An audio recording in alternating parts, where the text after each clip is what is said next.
What's up?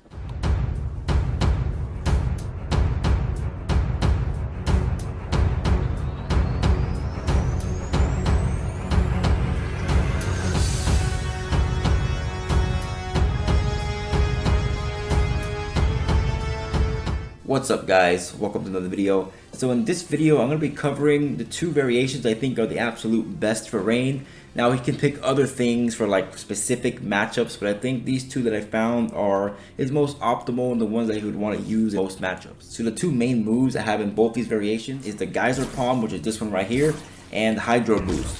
Now Geyser Palm, this one I would not use Rain without this move. I think this one's absolutely essential. It's 9 frames, a guaranteed anti-air, and it's the only real way for him to combo off his 1-3-3 string. Because like he can do, you know, like this move after it and it combos, but if he tries the Hydro Boost, it whiffs. If he tries the other kick move thing, if you don't have the Hydro Boost, it'll still whiff. And I find it essential just for anti-airs in general, because you know we have these characters like Baraka and Kung Lao. You're not going to be able to anti-air them with like a regular button. Like Rain, you know, his stand 1's pretty good. His stand 2 is actually very good to anti-air. But look at it, his stand 2 is 9 frames, and that move is also 9 frames. And this has a disjointed hitbox, meaning the water on top can't be kicked. So it's very consistent. If you can get this move out in time, it will anti-air. So in my opinion, this is absolutely essential, unless maybe you're going against some characters where your buttons can actually anti-air, but in my opinion, you have to have it. Now this next move I think is also pretty essential, but you could replace it, Hydro Boost. Now this allows for his most damaging combos. It replaces his turnaround kick thing. Now with his turnaround kick, he's still able to get some damage, but this just enhances it and gives a little bit of extra mix-up to his pressures and whatnot. It goes so well with Rain in terms of pressure and mix-ups. It's a little bit risky, but it's because Rain has so many flawless block gaps. So for example, his best mid, back 2-1, you can do back 2-1-2, leaves him -4, really good spacing, but of course that has a flawless block gap. And at the same time, this mid is a hit confirm mid, and of course he could just stop it, the only -7, not really punishable. So the point is, he can be abusing this move, then you're like, okay, you know what, I'm gonna start flawless blocking him. And the moment you decide to flawless block him, instead, maybe he goes for the Hydro Burst, and bam, you get hit in a full combo. And the thing with this Hydro Burst, if you enhance it, it's actually very hard to punish. Because regular by itself, -21, obviously you're gonna get punished. But if you enhance it, you can do a jump kick in the air. It's kind of like upgrade Jackie, but you know, not as crazy and OP. And after you enhance the Hydro Burst on block, you have a couple options. You know, you can do jump kick, which makes it very hard to anti-air, or if they're respecting it, you can go in with a jump 2, so you can add more pressure. Now one thing to note that I found kind of interesting, like normally if I do like a jump 2 like this, you see how I'm +10, if I do it pretty high, +7. When I do it off the Hydro Burst, I'm a lot less plus. You see, I did it very high, and I was only +2. So it makes it so it's not so OP. But you can make it so like you're +4. There, I made it +5. So if you can make it so you're +4 or +5, and you chain it to your 10 frame mid, they can't poke, they can't jump out of it or anything like that. But of course, if you go for a jump punch, it's much easier to anti-air you. Not that you can't be anti-aired. You can be anti-aired off this jump kick. The jump kick is not 100% real, it just makes it harder. And just so you know, I'll just show you, if you block this standing, you're not able to anti-air that jump kick. But you can't anti-air because 2 of the little bursts on the ground, they hit you. But if you're crouch blocking, one of them whiffs, and that gives you enough time to anti-air Rain as he's coming down. So let me show you what I mean. So I have Rain coming down with the jump kick. If you notice in the bottom, like I get hit by 2 of those little things coming from the ground, but if I'm crouching, you see how that one whiffed behind me, so it gives me plenty of time to anti-air. If I were to stand block and I mash jab, you see I'm just getting hit, because both those hit me. So you want to crouch block this, gives you plenty of time to uppercut, and you can get like a full uppercut combo. Now that doesn't really necessarily help you, like if they crouch block, there's not much you can do about it, you're gonna get punished for it. So it's not 100% safe, but if they don't know that, if they stand block, they're not ready for it, they don't crouch block in time, then you can do like a jump kick in the air, make it very hard to anti-air. Or if they're like, oh man, I stood block, I can't anti-air him, then you can go in with a jump punch, make it plus enough, and you can do your strike throw mix. So it is a risk, but it does give them options. So basically, when you're fighting Rain, you can abuse this string. And if you see they're flawless blocking it, you know you can just go for the Hydro Burst and even if they block the Hydro Burst, it's still hard to punish, so it's not like a death sentence. And he can do this off his 1-2 string as well, because this is also a pretty decent auto shimmy. And this string already has this little mix to it. The last hit's a high, he can go into a flawless blockable overhead. Now there is an OS to deal with that, but I'll get to that later. But the point is though, if you try to either duck the last hit or flawless block this, both of those options means you have to stop blocking, which means you're vulnerable to getting hit by Hydro Burst. So Hydro Burst pretty much, besides giving him great combos, allows him to do like his strings that normally would be punished. And it creates a little mind game you can work around. So anyway, speaking of combos, let me show you some examples of what he can do.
So he has some pretty nice combos with this variation. So like I said, of course, you can do combos without this move. Like he has the other default like reverse kick thing, but again, it's just less damage, especially in the corner. It can't do as much cool combos in the corner. So for the third move, in my opinion, you can put pretty much whatever you want, whatever suits the matchup. And if the matchup really calls for it, I can see taking away this move and giving it something else. Because a lot of his other customs are like anti-zoning stuff, so I can see him having some issues with zoning, because his only real projectile is this. But anyway, for this variation, I picked the Tidal Wave. Now the Tidal Wave, it's pretty good. It's a low, it has a lot of range, has even more range than his forward 4, and his forward 4 is already pretty good. And you can amplify it, make it safe. You know, it's -8, technically punishable by pokes, but you know, with the pushback, no poke is gonna reach you, so you're safe. And the reason why I think it's so good, besides the pushback and the spacing it causes, is just how it complements so well with the 1-3-3 string.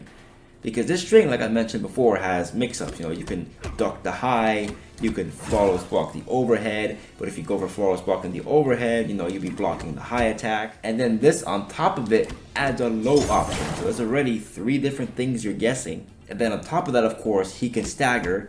Or if you try to go for OSs, because there's a way to OS all 3, you know, the low, the flawless block, and the ducking of the hit. I mean, it's kind of hard, but it's possible to OS all of it. Then you just go in for the Hydro Burst. So it gives your opponent a lot of things to guess. And if you're trying to OS all that nonsense, you can just stagger, do more pressure, grab them, go for mids, do auto shimmies, a whole bunch of different stuff. So it just adds on to his pressure. So in my opinion, this is the best one to have in general, but it's not really necessary. So for player 2, I put the other move that you could potentially put that I think is actually pretty good, and that's the Hydroplane. The Hydroplane is the one where he like rears back, he can press down, and cancel. It's actually really good. He can make any string safe. He can just go something like this, cancel, boom, super far away. And it's also great for baiting wake-ups. If you think someone's gonna wake up, you just do it, you hold it enough, and it gets the crushing blow. And since your range of wave dash is absolutely ridiculous, you can do stuff like this. So like on block, you can do this, cancel, go in for a grab, like, and that's really quick. So it has mix-ups, and let's say, you know, you want to whiff punish something, you're trying to back up,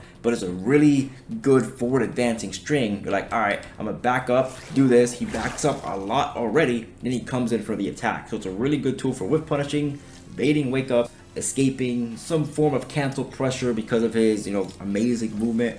So that's another good move as well. Either this one or the Tidal Wave are both really good complements to Rain in general. So for me, those are the 2 best Rain variations. Now, like I said, he does struggle against zoners. I mean, his movement is really good. So to be honest, he can just block projectiles, do a couple wave dashes, and he closes the distance already. So zoning isn't that big of a deal for Rain, But like Rain has stuff like the Quantum Slice, the Zorb Projectile, whatever, that's actually pretty good against zoning that could help him get in as well. But if you're just starting out Rain, you just want your combos, you want your damage, you want your setups, honestly, either of these two variations, I mean, they're pretty much the same, would be a really good starting point. So anyway, guys, that's about it for the video today. If you guys enjoyed, just make sure to like, comment, and subscribe. Follow me on Instagram and Twitter. Follow me on Twitch. And I'll see you guys next time.